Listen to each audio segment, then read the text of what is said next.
Hello friends, तुमचं खूप खूप स्वागत आहे सिंपल इंडियन कुकिंगमध्ये. आज आपण बाजरीच्या पिठापासून आंबोळ्या बनवणार आहोत. अगदी 5 मिनिटात हा नाश्त्याचा प्रकार तयार होतो. लहान मुलांपासून मोठ्यांपर्यंत सर्वांना आवडणारा हा पदार्थ आज आपण अगदी 5 मिनिटातच तयार करणार आहोत. अगदी झटपट होतो. तुम्ही टिफिनला सुद्धा देऊ शकता. चला तर मग याची कृती बघूयात. त्यासाठी इथे मी एका मिक्सरच्या भांड्यामध्ये 1 कप बाजरीचे पीठ घेतले आहे. सर्व मेजरमेंट आपण एका वाटीने किंवा एका मेजरमेंट कपाने करू शकता. त्याचबरोबर इथे मी अर्धी वाटी रवा घेतलेला आहे.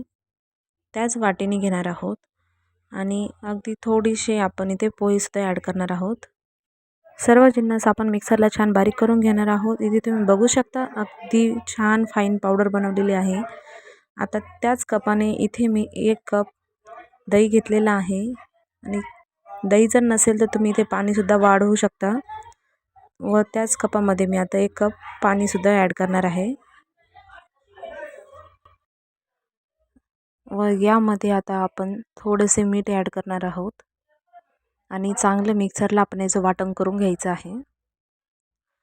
अगदी स्मूथ वाटलं आहे. तुम्ही इथं बघू शकता. सर्व प्रमाण एकसारखे जर घेतले तर काही चुकत नाही.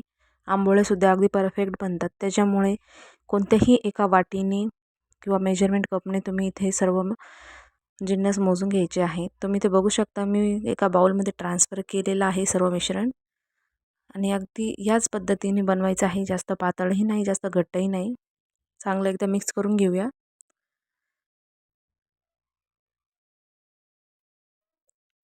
आता या ठिकाणी याला आपण 2 मिनिटासाठी बाजूला ठेवणार आहोत. कारण की यामध्ये आपण रवा ॲड केलेला आहे. रवाने हवं तेवढं पाणी शोषून घेतलं आहे.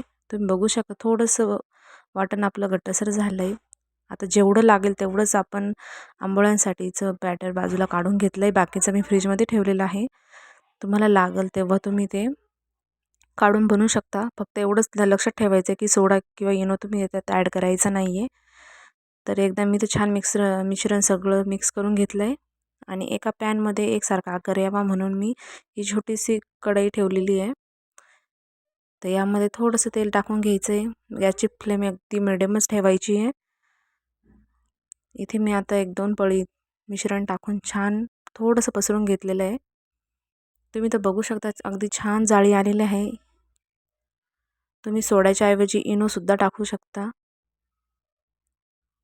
हे बघा अगदी थोडा वेळ झाकण ठेवायचे अगदी 5-10 सेकंद आणि छान पलटून घ्यायचे.